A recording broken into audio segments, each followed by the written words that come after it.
Bonjour à tous. On va encore attendre quelques minutes, le temps que tout le monde se connecte et on lancera ce premier webinaire.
Bonjour à tous et bienvenue donc à ce premier webinaire organisé par Metropack sur le sujet du reuse. Je suis Pierre-Jean Cavaroc, business developer chez Metropack et je vais donc animer cette présentation avec nos deux intervenants. Alors avant de commencer, juste un petit point technique.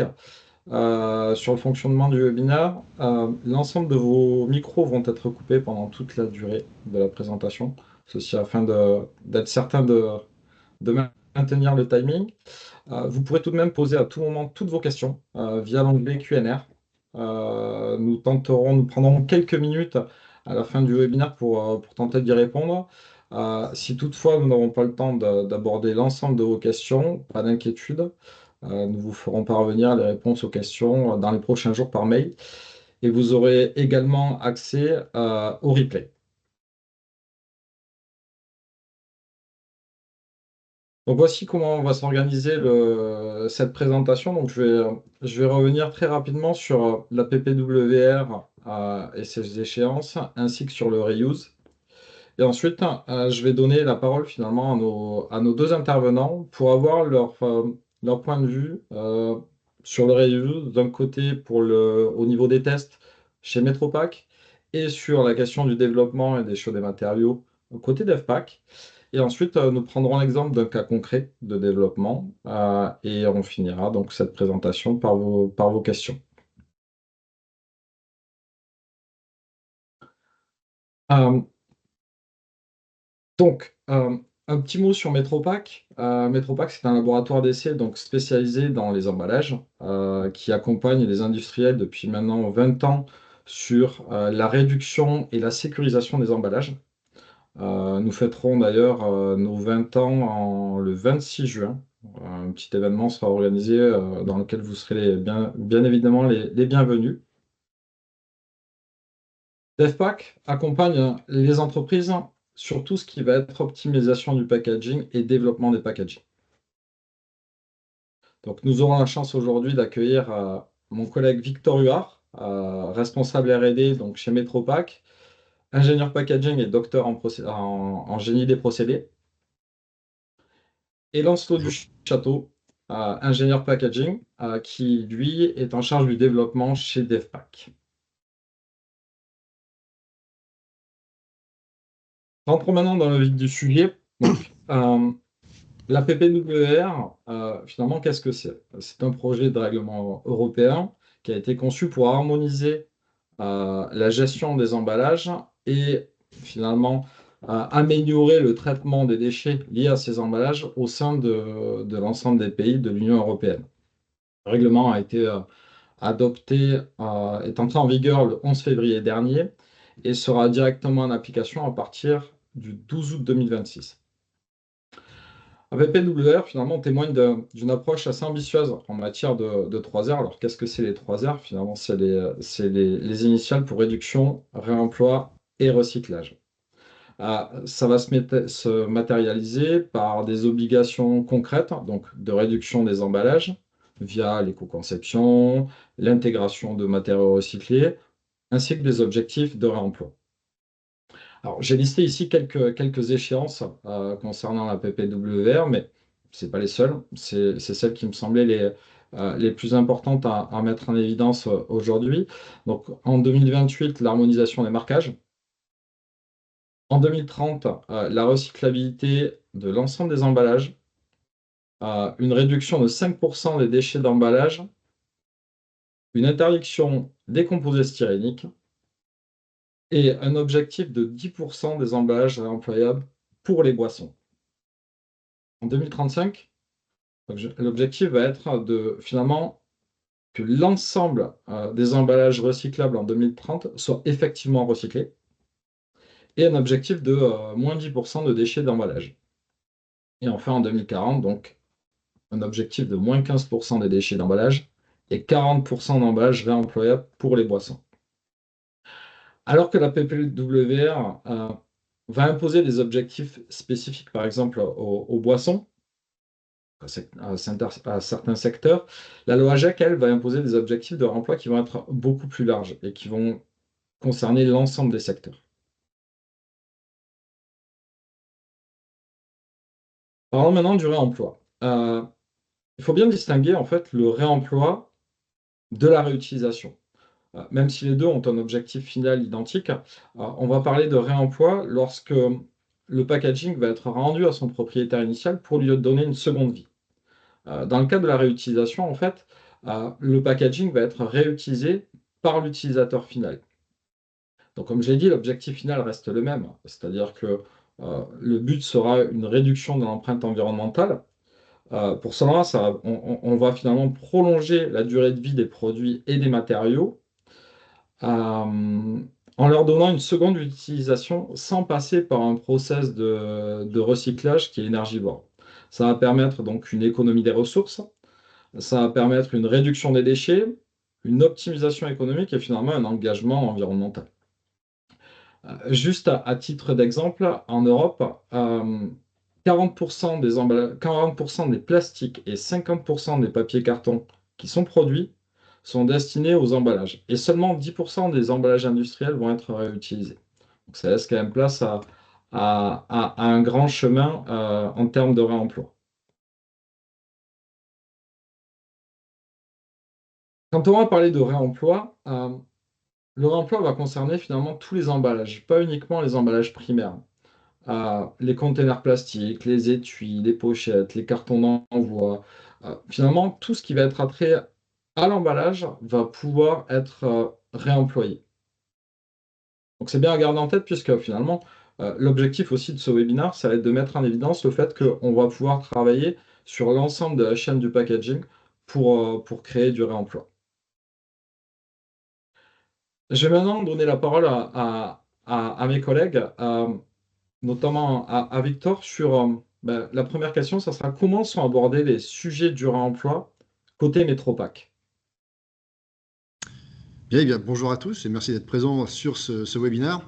Merci Pierre-Jean. Alors, avant de voir comment on peut aborder le reuse finalement en termes de qualification, ce qui peut être intéressant, c'est de voir comment on aborde ce qu'on pourrait appeler le single use. et voir si cette méthodologie elle est applicable au reuse. Donc, comme vous le savez probablement, MetroPack, les grands objectifs de MetroPack, c'est d'accompagner nos clients en leur apportant un soutien technique dans leur démarche de validation packaging. Alors, cette validation, elle aurait plusieurs aspects. Un aspect caractérisation et qualification de matériaux d'emballage ou d'emballage primaire. Donc, ça va passer par des tests visant à obtenir une propriété particulière, des tests de traction, de perforation, de compression. Ça peut passer par des tests d'intégrité, des tests de stabilité, etc., etc. Et également, bien sûr, par des qualifications au transport. Et donc, c'est là où on va retrouver des systèmes qu'on peut qualifier de single-use, dans le sens où ce sont des systèmes composés de palettes, de colis, avec différentes configurations, différents types de produits, et le tout sur différents circuits logistiques.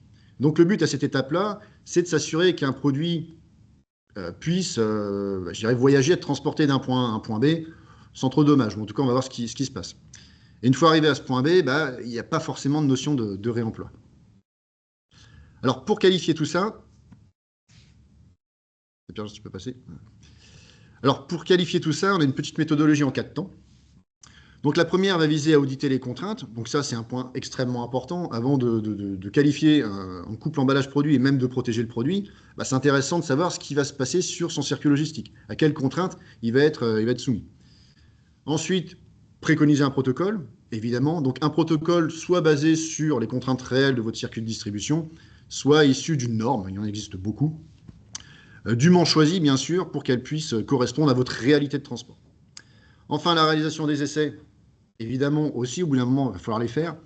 Donc, des essais réalisés sur des machines performantes et vérifiées par du personnel compétent et formé pour ça. Et puis, enfin, dernier point, donc, qui n'est pas anodin, la restitution de l'information, parce que vous avez beau avoir les meilleurs tests possibles, si à la fin, vous n'avez pas les clés pour comprendre la signification de ces essais-là, c'est pas génial. Donc, MetroPack a aussi vocation d'être vraiment une grande fonction support pour ses clients vis-à-vis de ces tests-là. Alors, maintenant, parlons un petit peu de réemploi. Alors, pour aborder la qualification du réemploi, on peut distinguer 2 grandes catégories de systèmes réemployables, je dirais. Vous avez le reuse de ce qu'on appelle contrainte unique, où le réemploi en fait se base sur une fonctionnalité du système. Par exemple, si vous prenez un distributeur de savon ou un flacon de parfum, la fonctionnalité, le réemploi, ça va être d'appuyer sur la pompe. Si vous connaissez le volume total de votre produit et le volume expulsé à chaque pression de la pompe, vous pouvez aisément calculer le nombre de fois qu'il faut appuyer sur votre pompe pour vider le flacon. Si vous continuez d'appuyer un petit peu plus jusqu'à ce que votre pompe cesse de fonctionner, qu'elle se brise, vous pourrez calculer combien de fois cette pompe est capable de vider le flacon et finalement de statuer sur la réemployabilité du système. Donc ça, c'est des essais qui sont qui sont relativement simples à mettre en place, surtout que ce sont des cycles d'utilisation assez rapides. Lorsque vous appuyez sur une pompe, ça va durer une petite seconde. Donc on peut aisément imaginer appliquer 1000, 10 000, 100 000 cycles d'utilisation. Vous aurez votre réponse sur un temps relativement court. Donc ça, voilà, pour les systèmes, on va dire, à contrainte unique. De l'autre côté, on va retrouver d'autres types de systèmes dont la réemployabilité ne va pas reposer sur une contrainte, sur une fonctionnalité particulière, mais plutôt sur la résistance, je dirais, à un champ de contrainte, à un environnement particulier. Et c'est le cas notamment de nos emballages de transport, qui vont être soumis à à différents types de contraintes mécaniques, des vibrations, des chocs, des secousses, des transitoires. Il y a plein de choses qui vont s'appliquer. Climatiques également, des variations de la température, de l'hygrométrie, de la pression. Et donc tout ça avec différents niveaux d'amplitude, différentes fréquences qui vont avoir différents essais. Donc là, on s'éloigne déjà du test de fonctionnalité avec une contrainte particulière, et avec ce type de reuse, on ne peut pas les aborder de la même façon. D'autant plus que, contrairement au produit d'avant, où vider un flacon en appuyant sur la pompe, ça peut se faire en quelques minutes, ici on est sur des cycles longs, c'est-à-dire que votre transport, lui, il va s'échelonner de plusieurs jours à plusieurs semaines. Donc là, ça devient peut-être un petit peu plus problématique d'appliquer notre cycle de transport, notre cycle d'utilisation de base, 1000 fois, 10 000 fois.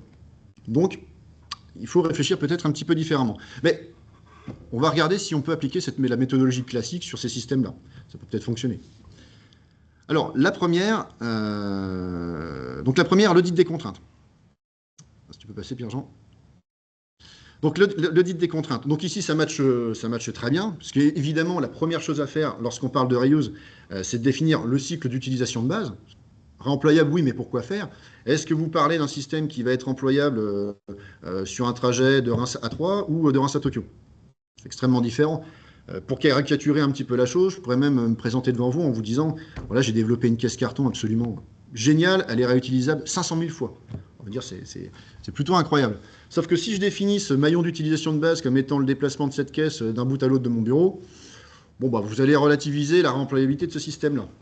Donc là, c'est extrêmement important, voilà, de définir le maillon d'utilisation de notre système. Alors oui, pour illustrer ça, on avait conduit une petite étude il y a 10 ans. Il y a 10 ans, à l'occasion de l'interdiction des sacs plastiques à usage unique en caisse de magasin, et qui devaient être remplacés par des systèmes réemployables. Donc, on s'amusait à savoir s'ils étaient réellement réemployables. Donc là, dans ce cas de figure-là, la première chose à faire, c'était de poser le contexte de l'étude. Donc là, en l'occurrence, c'était le sac plastique réemployable chargé de 9 kg. Pas 1, pas 17, mais 9 kg, ce qui correspondait à la moitié de la résistance de ce sac-là. Et sur une utilisation de 500 mètres. Encore une fois, pas 10 mètres, pas 18 km, mais 500 mètres. Et on se rend compte de quoi? Eh bien, on se rend compte qu'en fonction de la marche appliquée sur ces 500 mètres, le nombre de réemplois est différent. Si vous avez une marche lente, normale ou rapide, voilà, c'est extrêmement différent. Alors, une marche lente, normale et rapide, elle-même définie, hein, parce que lente, normale et rapide, comme ça ne veut rien dire. Et donc, on se rend compte, qu'avec ces sacs plastiques-là, que si vous aviez le temps de rentrer chez vous, vous pouvez les réemployer jusqu'à 123 fois. Donc, c'est pas mal. Alors que si vous étiez un peu plus pressé, ce nombre de réemplois chutait à 4 fois seulement. Vous voyez vraiment l'importance en fait de replacer le réemploi de votre système dans son contexte. Donc ça, c'est un message si vous êtes fabricant, utilisateur, acheteur de systèmes réemployables. Toujours bien faire attention à la maille d'utilisation du système. Pourquoi mon système réemployable est fait. Alors maintenant qu'on a défini notre cycle d'utilisation, on va préconiser un protocole. Là aussi, ça matche plutôt bien.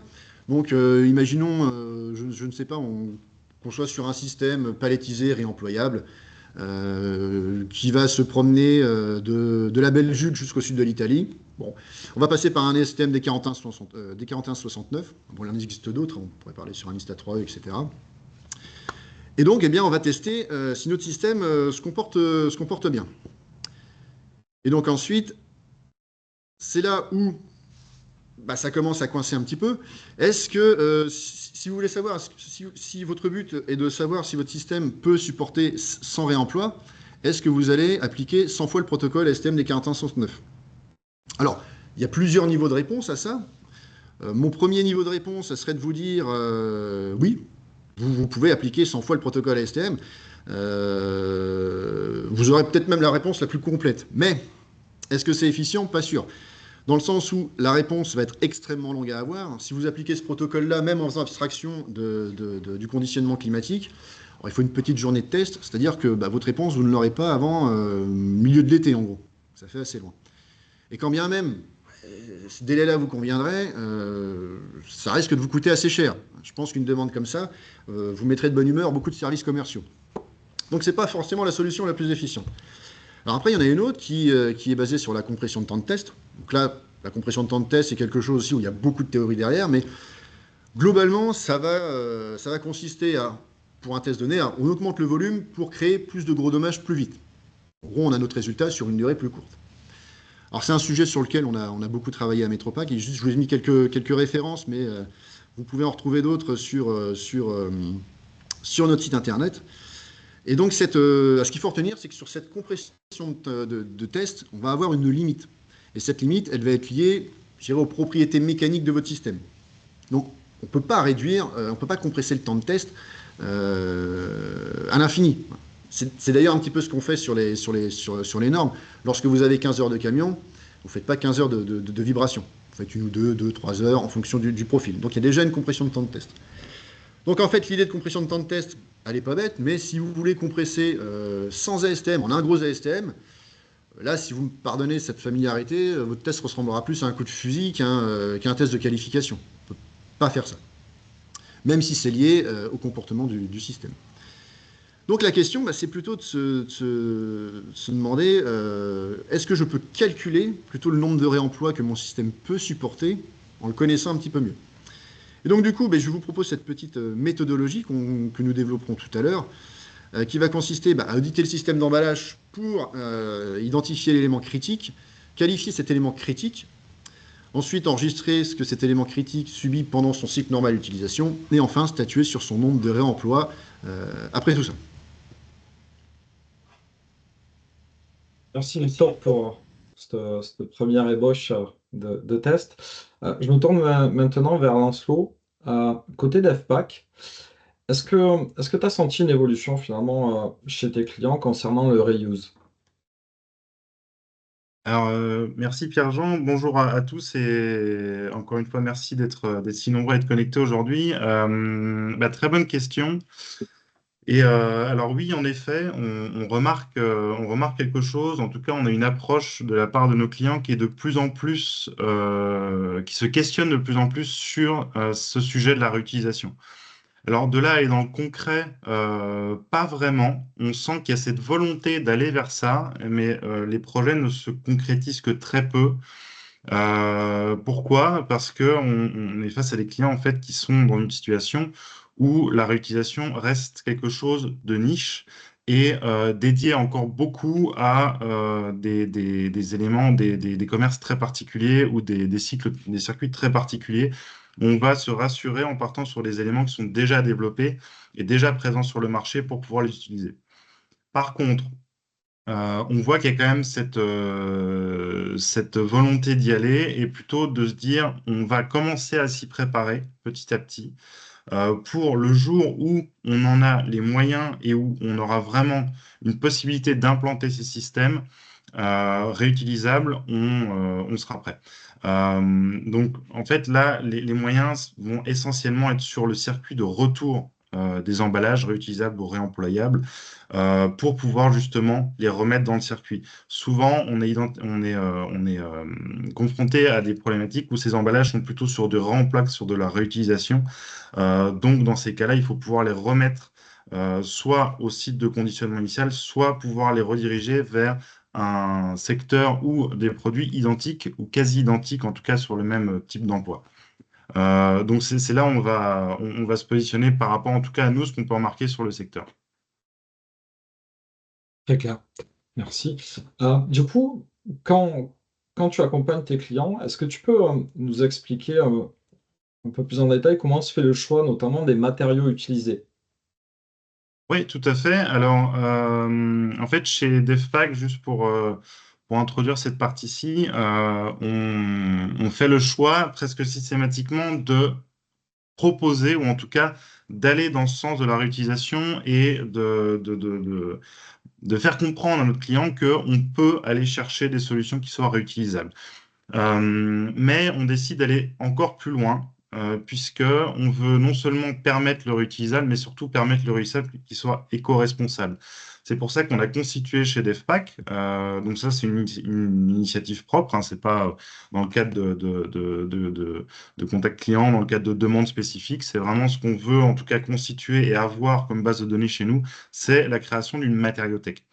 Alors, cette matériothèque, on l'a constituée sur une base de 4 piliers qui constituent son objectif et qui sont les critères de sélection de nos matériaux. Alors, le premier critère, c'est que ce soit des matériaux français. Alors, pourquoi français? C'est pas par chauvinisme, c'est tout simplement parce que nous sommes basés à Reims et la majorité de nos clients sont français. Donc, on préfère privilégier le circuit court et aller prendre des matériaux qui soient fabriqués au plus proche, soit de nous, soit de nos clients. Demain, si on a un client qui est situé au Japon, évidemment qu'on ne va pas lui conseiller des matériaux fabriqués en France, enfin, des emballages fabriqués en France, les matériaux conçus en France, ça n'aurait pas beaucoup de sens sur le côté justement éco-responsable. On va plutôt aller chercher ou sourcer des matériaux japonais. Ensuite, point aussi très important, il faut que ce soit des matériaux industrialisables. Notre objectif, c'est de pouvoir déployer rapidement les solutions qu'on pourrait développer avec ces matériaux et de ne pas devoir attendre que la filière se crée ou se monte pour pouvoir exploiter ces matériaux. Ensuite, des matériaux éco-responsables.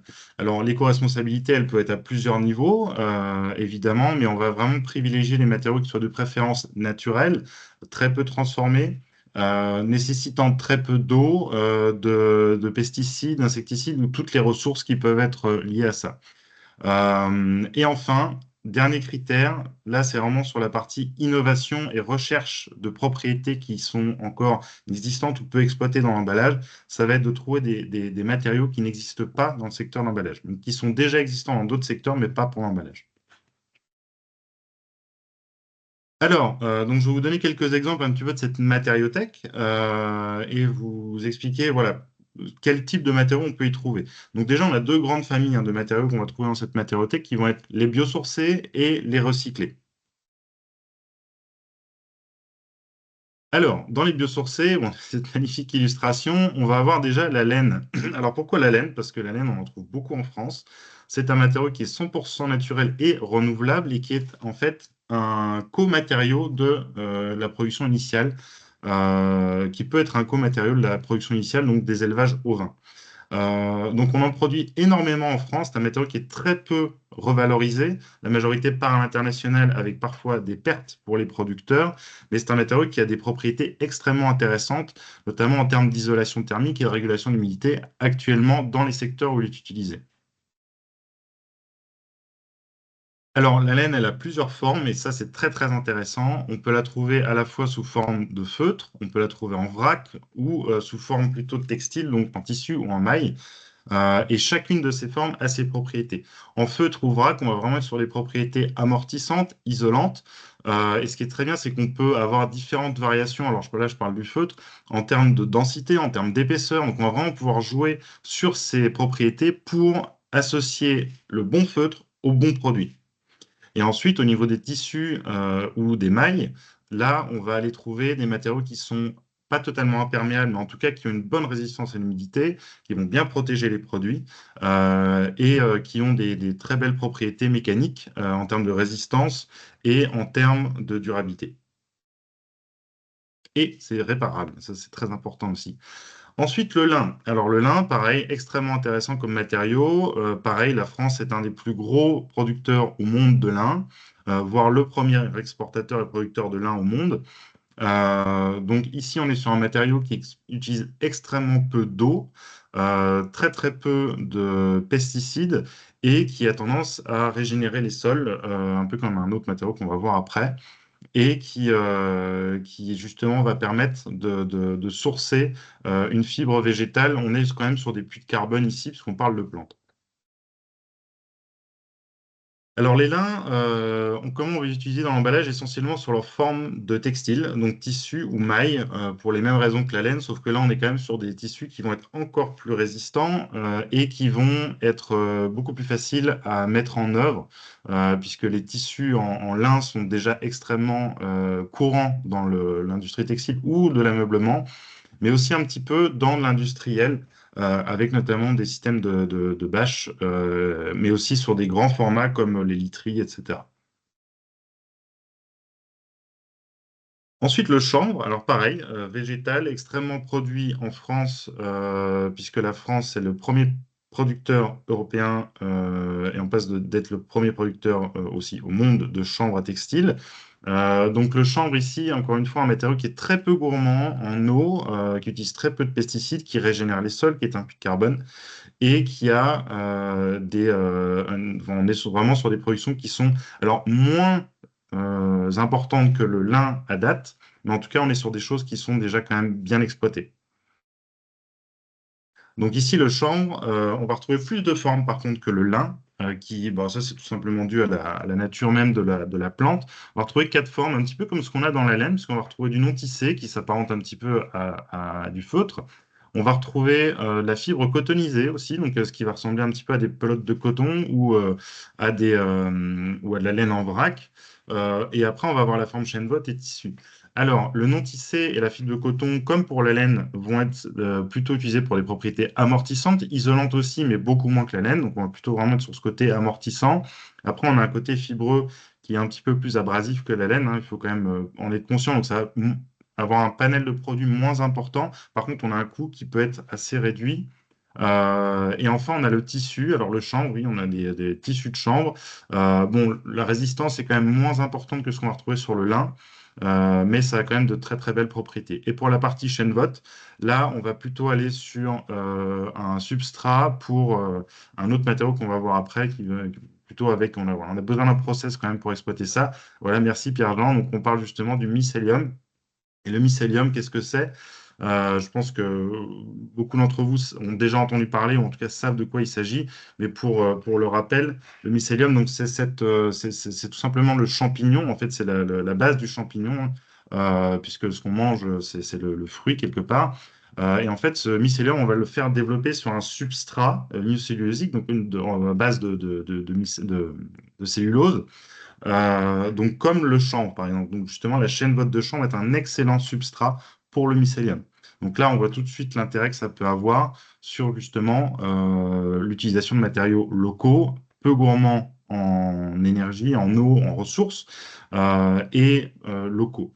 Donc ces mycéliums, ces mycomatériaux, on va essentiellement pouvoir en faire des éléments de calage, en remplacement notamment tout ce qui va être mousse polymère, polystyrène expansé, polymère expansé, etc. 100% biodégradable. Ensuite, donc là, on sort un petit peu de cette partie biosourcée pour parler d'un matériau recyclé qui est extrêmement intéressant, alors qui est très connu, hein, dans le milieu du bâtiment, puisqu'on l'utilise beaucoup dans l'isolation phonique et thermique.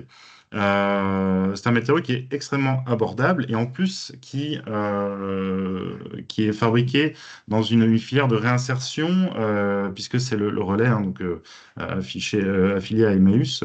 Donc là, on est sur du textile recyclé, alors essentiellement du coton, hein, souvent on parle de jean recyclé pour ce type de matériaux. Et bien là, on a vraiment des choses qui sont très très intéressantes en termes de propriétés amortissantes, donc notamment pour des systèmes de calage et de protection, notamment pour le e-commerce. Alors, des exemples un petit peu de ce qu'on a pu développer et créer grâce à ces matériaux, grâce à cette matériauthèque. Donc là, encore une fois, on est sur les développements qui sont 100% DevPack, hein. On n'est pas suite à une demande client, c'est des initiatives propres. Donc c'est de l'exploratoire et surtout de la qualification de ces matériaux, pour être en mesure de savoir et de dire ce qu'on peut faire avec ces matériaux et de mesurer leurs compétences. Donc là, tout d'abord, par rapport à la laine, on a décidé de faire une enveloppe réutilisable type envoi e-commerce, tout simplement, 100% en laine. C'est vrai qu'à date, on voit beaucoup de colliers réutilisables, d'enveloppes réutilisables, mais toutes sont en polymère, ou pratiquement toutes sont en polymère, ou en tout cas multicomposants. Donc on est sur du réutilisable, mais on est vraiment sur le secteur textile. Donc comment ça se passe derrière pour la revalorisation, etc. C'est des questions qu'on peut se poser. Là, on est quand même sur un matériau qui va être 100% éco-responsable, biosourcé, biodégradable aussi, il faut le souligner, et donc toujours réutilisable. Donc là, cette enveloppe, comment elle est faite? Tout simplement, on a un feutre à l'intérieur qui va permettre d'apporter ses propriétés amortissantes et aussi un petit peu isolantes. Ensuite, on va avoir une enveloppe de tissu à l'intérieur et à l'extérieur, pareil, en laine. Et à l'extérieur, pour la partie imperméabilité, on a décidé d'avoir un tissu en laine qui est enduit en fait d'une huile végétale qui va un petit peu comme ce qu'on va trouver sur les vêtements de chasse ou des tissus enduits pour des tissus imperméables. Donc on a utilisé ça pour justement avoir une enveloppe qui soit totalement intégrable dans le circuit e-commerce. Ensuite, une autre solution, donc là on a décidé de développer un petit peu l'utilisation du métis dont on a parlé juste avant. Alors là, on est sur un emballage tout simplement de bouteilles type e-commerce, donc vin, champagne, on a testé les deux. Donc on voit très très peu de matériaux utilisés, mais bien positionnés. Donc on est venu qualifier cette solution-là et on remarque que les propriétés de cette solution sont très très intéressantes, donc on est réutilisable en plus. Mais on a des résultats en termes de protection qui sont largement supérieurs à ce qu'on va constater dans les solutions actuelles pour le e-commerce des vins et spiritueux. Last but not least, si je dis pas de bêtises, ensuite nous avons aussi le lin, donc l'utilisation du lin pour le développement d'une solution de housse de paillettisation réutilisable. Donc là, on a fait ce choix en fait de pousser ce concept jusqu'au bout Et parce que bon, ça existe déjà, il y a déjà des solutions qui sont en train de se créer, mais encore une fois, beaucoup de plastique, même si c'est du recyclé. Là, on a voulu aller sur un concept 100% éco-responsable avec l'utilisation uniquement de lin. Donc là, on est sur une housse dont toute la structure n'est que de lin, et même les sangles sont en lin également, pour aller qualifier un petit peu la résistance et les propriétés de ce matériau. Et on a une solution qui est vraiment extrêmement intéressante. Merci Lancelot pour tous ces détails et surtout les explications sur les matériaux. J'aimerais qu'on s'attarde un petit peu sur cette housse de palettisation et finalement que tu nous expliques un petit peu comment ce projet a démarré et, euh, et quelles ont été les différentes étapes de sa création. Bah, avec grand plaisir. Alors, ce projet, comment est-ce qu'il a démarré? Tout simplement par un constat. Donc, on a un autre acteur qui rentre dans ce projet, Lucien, qui, je pense, fait partie de ce webinaire. Donc, il a démarré d'un constat qui est la surutilisation de plastique et de déchets, et la création de déchets liés à la palettisation. Donc l'idée, c'est tout simplement de sortir de cette utilisation de plastique à usage unique quelque part, c'est des volumes qui sont énormes, hein. Genre pour faire une palette, il faut beaucoup, beaucoup de films, et d'arriver sur une solution qui puisse être réutilisable pour éviter justement cette création de déchets, mais d'aller encore plus loin, comme je disais juste avant, en utilisant un matériau qui soit en plus éco-responsable. Donc non seulement on sort de l'usage unique, mais aussi on sort du plastique. Et il faut souligner aussi que cette solution est hautement réparable. Elle a été conçue pour pouvoir être réparable très facilement. Donc, on s'est dirigé vers le lin tout naturellement, puisque c'est un matériau qu'on a appris à connaître grâce à notre matériothèque. Donc là, c'était de justement pouvoir proposer cette alternative sans utilisation de polymère. Donc, au niveau de cette solution-là, ce qui est intéressant, donc c'est quelque chose qu'on développe depuis longtemps. On a fait pas mal d'études et d'analyses sur le matériau. Donc, déjà, on est sur quelque chose qui est très résistant, qui répond à 100% au cahier des charges, qui offre une meilleure protection, évidemment, que le film polymère. Et on est aussi sur une solution qui englobe plus que juste cette fonctionnalité et cette conception végétale, puisque on a à la fois un matériau qui est euh, donc résistant, mais surtout qui vient d'une filière qui est entreprise du patrimoine vivant, donc qui valorise vraiment le savoir-faire et les compétences qu'on a en France, en plus de valoriser le savoir-faire et les compétences de nos agriculteurs. Et ce matériau va être assemblé dans une filière de réinsertion professionnelle, ou en tout cas d'aide pour les personnes sans emploi. Donc, on va aussi accentuer sur le facteur humain. Donc là, en fait, cette solution, tout simplement, elle se veut éco-responsable, mais dans sa globalité. Voilà, on est vraiment sur tous les piliers de l'éco-responsabilité et de l'économie circulaire. Donc, on a fait un petit graphique, une petite illustration, on va dire, justement, de ce bilan de cette solution par rapport au film plastique, évidemment, et aux autres solutions qu'on peut trouver sur le marché en termes de housse de palettisation réutilisable. Donc, on le voit là, sur la gauche. Donc en fait, ces courbes-là, il faut les voir dans leur surface, dans la surface des courbes, puisqu'on a quatre impacts qui sont calculés. Donc l'impact économique, le coût. Alors oui, on ne cache pas, cette solution est plus chère que les autres, mais bon, ça s'explique par tout ce qu'on vous a dit juste avant. Ensuite, on va avoir la partie environnementale, l'impact et le coût environnemental. Ensuite, le coût sociétal de la solution. Et enfin, le coût qualité aussi, par rapport à la résistance et à la qualification qui a été faite sur cette solution. Et on remarque qu'en fait, en calculant les surfaces de ces courbes, la solution ici en lin est 4,8, donc quasi 5 fois moins impactante et moins coûteuse qu'une solution de film de mandrelage, donc en plastique jetable, et jusqu'à 2,5 fois moins impactante qu'une solution réutilisable en plastique. Voilà, donc ça donne un petit peu le corps de ce projet et pourquoi est-ce qu'on a poussé cette solution-là et pourquoi est-ce qu'on veut absolument développer ce type d'alternative et d'emballage réutilisable. Très clair, merci. Justement, on va rester sur cette housse. J'aimerais avoir finalement le témoignage de Victor sur comment sont abordés ce genre de projet d'un point de vue test, et justement comment toi tu accompagnes les industriels dans le développement de leur packaging, typiquement comme ce qu'il a pu être fait pour la Houssin. Alors, avant de revenir, alors merci Pierre-Jean, avant de revenir sur notre petite méthodologie sur comment qualifier des systèmes reuse, on va faire un tout petit point sur la fatigue mécanique, parce qu'on va en parler un petit peu. Alors la fatigue mécanique, c'est un sujet passionnant, on pourrait passer des jours et des jours à en parler, mais globalement, c'est un phénomène qui va conduire à la rupture un système mécanique, un matériau, etc., lorsqu'on le soumet à une multitude de petits cycles de contraintes. Alors quand je parle de petits cycles, j'entends par là des contraintes qui sont très éloignées de la limite de résistance d'un système. Alors, la fatigue mécanique, on y est confronté tous les jours, je dirais. C'est peut-être plus évident en automobile. Lorsqu'on vous demande de changer une pièce en particulier tous les X kilomètres, c'est parce que, à force d'accumuler du dommage mécanique, justement, cette pièce va finir par se casser. Et si on vous propose, si on vous demande de changer des pièces à différents kilométrages, c'est parce qu'elles accumulent la fatigue mécanique de différentes façons. Donc voilà, donc cette fatigue mécanique, ce qui est important de retenir, c'est que sur votre système packaging, elle va également se produire.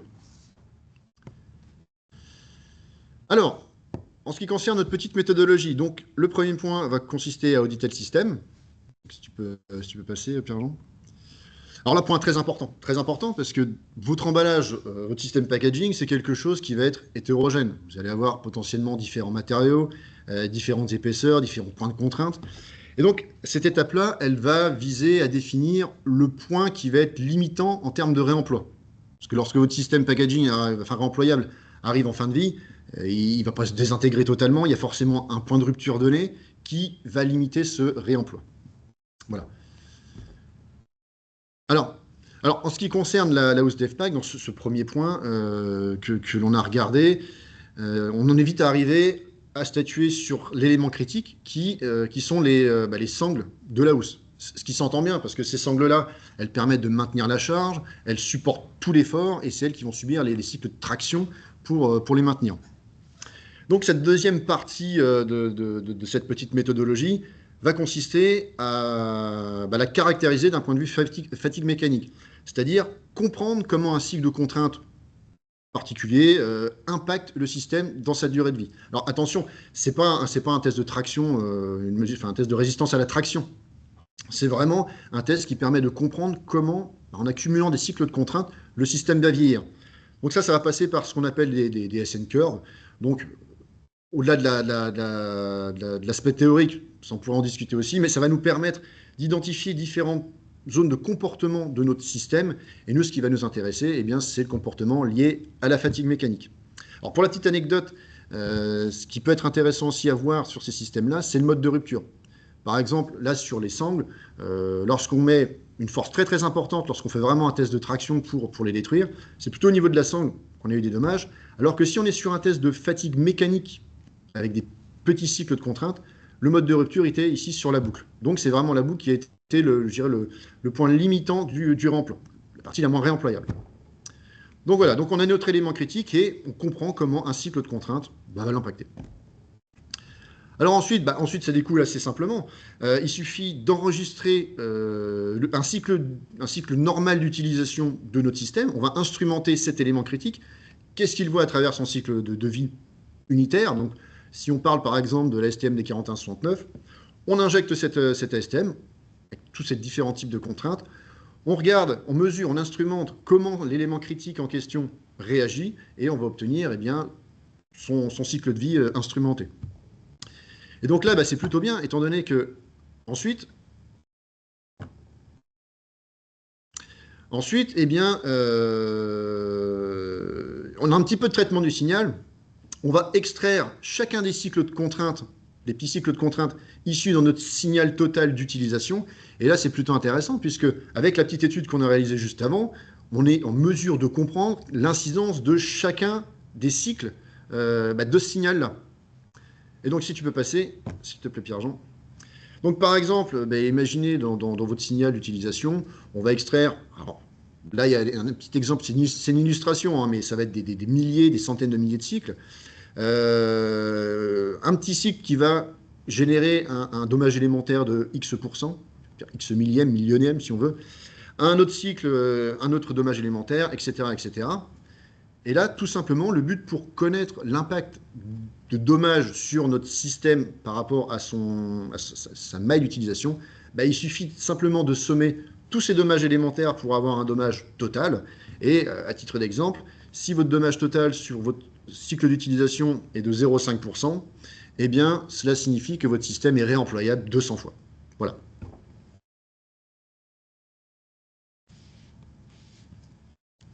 Merci Victor pour ce détail sur le développement des tests pour la housse. Merci Lancelot également. Alors, on va passer vers une petite session de questions-réponses. Alors, n'hésitez pas à nous en poser encore.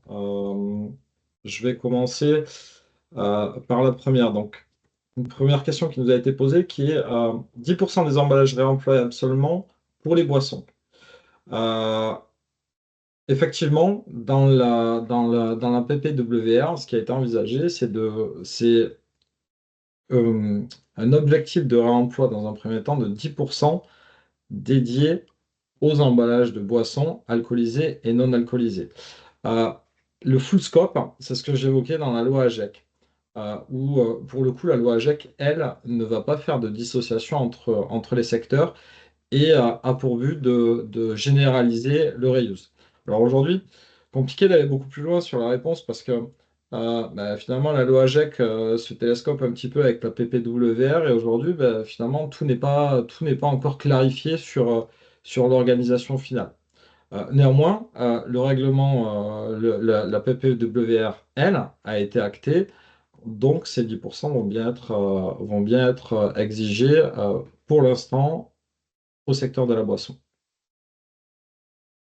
Euh, une autre question que l'on a eue. Alors, euh,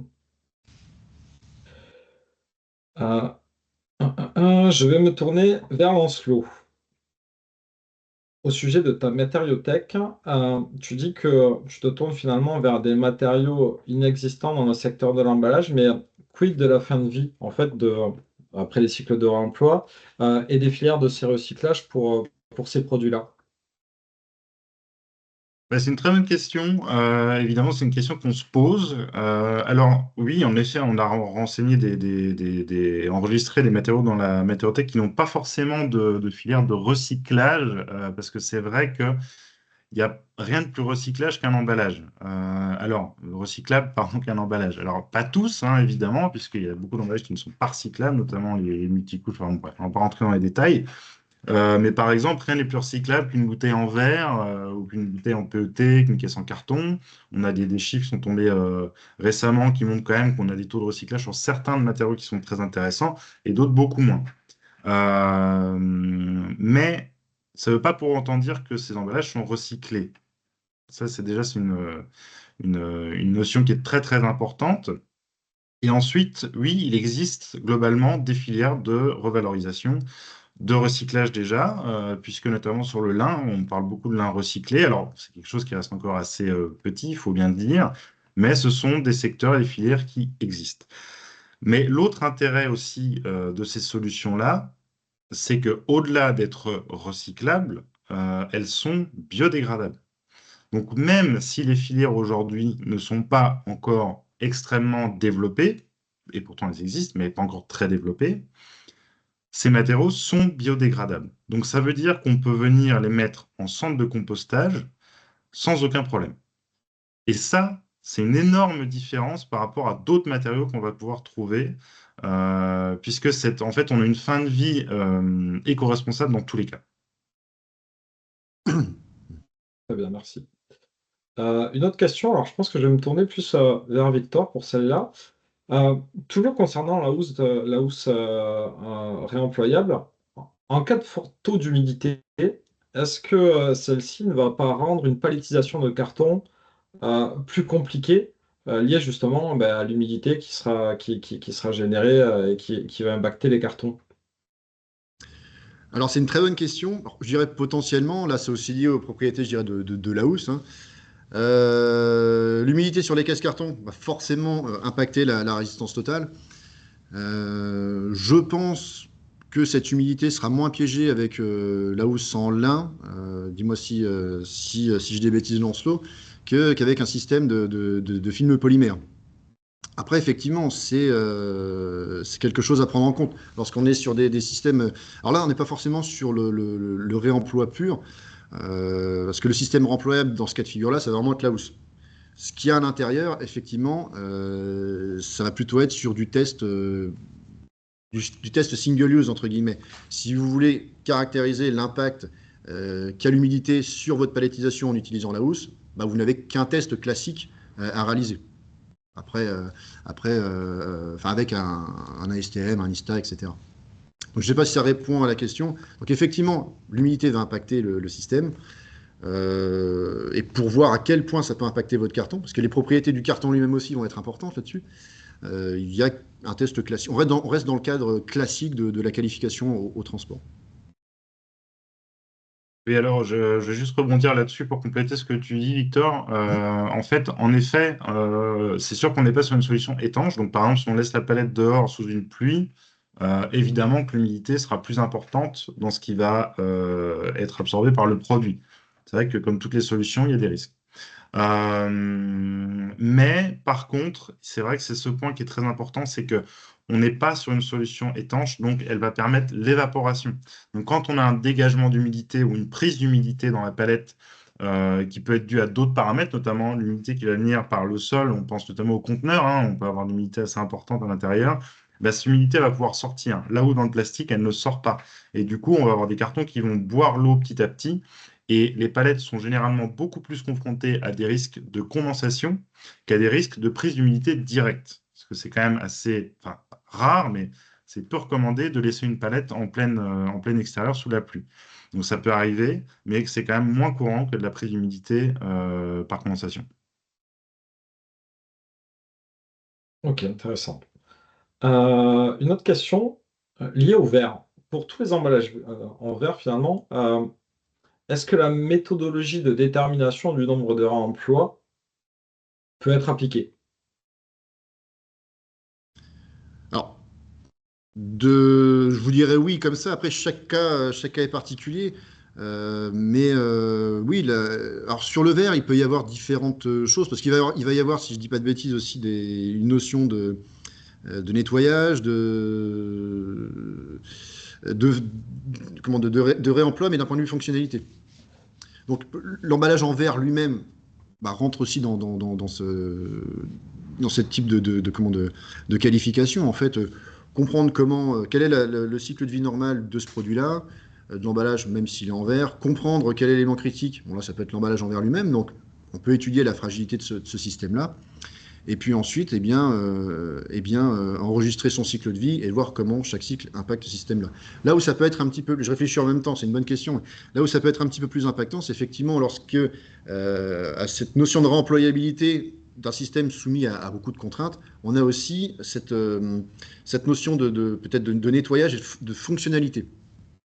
Alors le mieux sur tout ça, bah, c'est effectivement de reproduire totalement le cycle de vie du système. Là, vous aurez vraiment la vraie réponse, mais ce n'est pas forcément ce qui est le plus efficient. Donc là, il y a plusieurs stratégies, c'est vraiment au cas par cas. Ça peut être d'appliquer tous les tests, enfin le nombre de réemployabilité, de réemploi, pardon, fonctionnels de notre système. Par exemple, si c'est prévu pour faire 200 nettoyages, bah, on fait les 200 nettoyages. Puis ensuite, on vient voir mécaniquement ce que va subir le système. On sévérise un petit peu l'essai pour être certain que notre nombre de réemplois soit correct. Donc, pour résumer, oui, pour moi, le verre, les emballages en verre, et quel que soit le matériau, peuvent rentrer dans cette typologie de qualification. C'est justement là, sur le premier point, on parlait d'audit packaging, c'est là où on va affiner cette stratégie-là.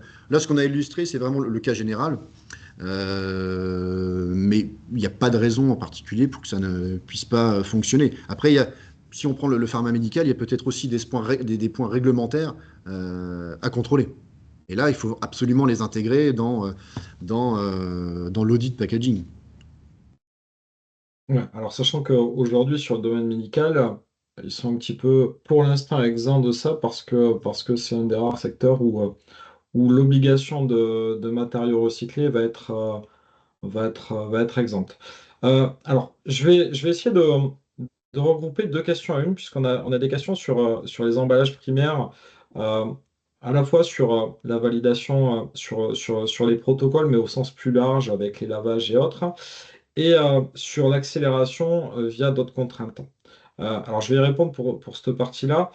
Euh, Aujourd'hui, pour rejoindre ce que disait Victor, Victor a beaucoup développé la partie mise en place des tests et challenge au niveau de la simulation transport.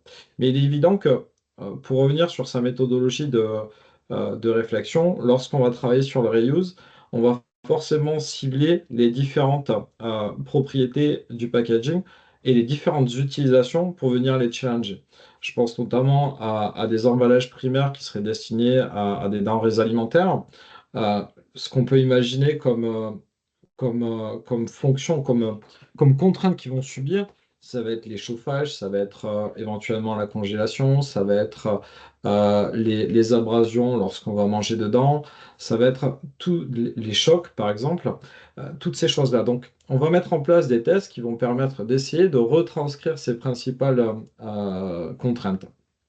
En ce qui concerne la compatibilité avec la résistance aux contraintes chimiques, euh, ça, c'est des choses qu'on peut imaginer, alors soit en faisant des cycles de lavage, soit en faisant des cycles de vieillissement accéléré avec de la compatibilité à certains produits.